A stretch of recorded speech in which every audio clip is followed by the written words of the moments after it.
Bon bah on est éliminé les amis, on est éliminé de la pire des manières, 4-0 à l'Etihad Stadium. Manchester City qui jouera contre l'Inter en finale de Ligue des Champions. Je me sentais bien avant le match, je pensais que le Real Madrid pouvait le faire, jusqu'à ce que le Real Madrid publie la compo. À notre surprise, Rudiger ne joue pas, un des meilleurs joueurs sur le match aller, qui ne joue pas, il met Militao, il va avec le favoritisme mais pas le mérite. Ancelotti qui fait une grosse erreur. Bon, je sais pas si Rudiger, si il avait commencé le match, il aurait fait une masterclass où on aurait gagné, je sais pas, ça, je pense pas. Tu détruis la confiance du joueur, un joueur qui te fait un match incroyable contre le meilleur attaquant du monde, et là tu le mets sur le banc. Tu le mets sur le banc parce que Militao est titulaire.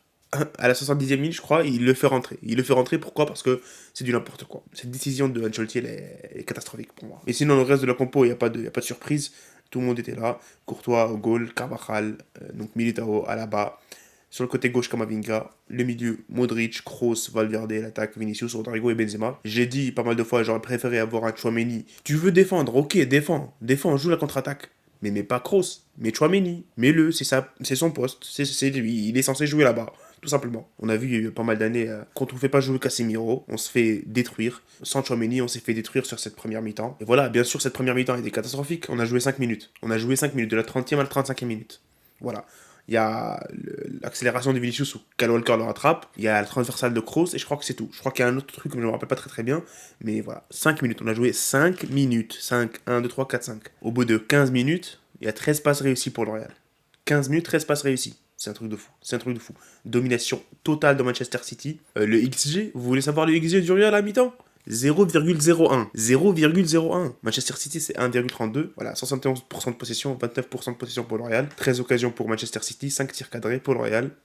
Une occasion, c'était la transversale de Kroos. Une des pires performances de l'histoire du Real Madrid. C'est grave, c'est grave. C'est grave de se pointer à une demi-finale et de faire ça. C'est même pas un match. Ils ont rien montré. Ça fout le seum parce que moi, je m'attendais à une défaite. Je m'attendais à une annulation, même si j'avais pronostiqué le score de 3-1 pour le Real Madrid. Et je m'attendais à une défaite de Real Madrid. Et pour moi, c'était pas catastrophique. Parce que Manchester City, ils sont au-dessus. Ils sont beaucoup plus forts que nous. C'est normal de perdre, c'est pas si grave que ça. Mais quand tu vas jouer une demi-finale, montre-nous que tu mérites de jouer une demi-finale. C'est quoi ça? À la mi-temps, on mérite de perdre 5-0. À la mi-temps, on mérite de perdre 5-0. S'il n'y a pas Courtois, il te sort 3 arrêts de fou. Il te sort une parade magnifique et incroyable. C'est triste, franchement c'est triste. Tu joues une demi-finale de Champions League, tu as une opportunité pour passer en finale et jouer. Et l'Inter contre l'Inter on est favori à 100%, je dis pas qu'on va gagner et tout, mais t'as une porte en or pour aller gagner la Champions League. Bon, il faut battre Manchester City, mais pour moi il fallait juste montrer que tu voulais gagner, montrer que tu voulais jouer. Il y a rien du tout, première mi-temps c'est catastrophique. Là je parle de la première mi-temps, mais la deuxième mi-temps aussi c'est catastrophique. On a joué 15 minutes, on a fait tourner la balle, on a récupéré un peu de possession, quelques tirs à droite à gauche, voilà. Hein. Après ils ont marqué le troisième but, le quatrième but. Voilà, deuxième mi-temps, il y a quoi? Alaba sur le coup franc, et quoi d'autre? L'occasion de Ceballos quand il y avait 3-0. C'est pas le Real Madrid qu'on connaît. C'est pas l'ADN du Real Madrid qui se bat, qui met de la grinta, qui met de l'intensité. Et j'ai pas vu ça aujourd'hui. J'ai pas vu ça et c'est ça qui. Pour moi, ça fout le seum. Voilà. J'ai le seum. J'ai envie de voir.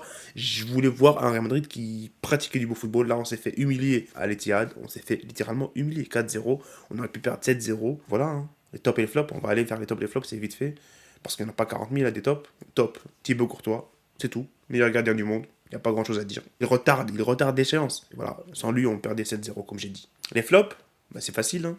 Carvajal, Militao, Alaba, Camavinga, Modric, Kroos, Valverde, Benzema, Vinicius, Rodrigo. Toute l'équipe. Toute l'équipe à part Courtois. C'est simple. Toute l'équipe à part Courtois, les flops. Tu vas pas chercher très très loin. Hein. Même les remplaçants, ils sont rentrés, ils ont rien donné. Bah, après, il rentre à la 80e minute. Tu vois, Meni, Asensio, qu'est-ce qu'il va faire? Il va pas transformer le match. Bref, défaite écrasante. Défaite humiliante. Ancelotti est vraiment responsable dans cette défaite parce qu'il n'y a rien eu. Tactiquement parlant, il attendait que Vinicius fasse un truc.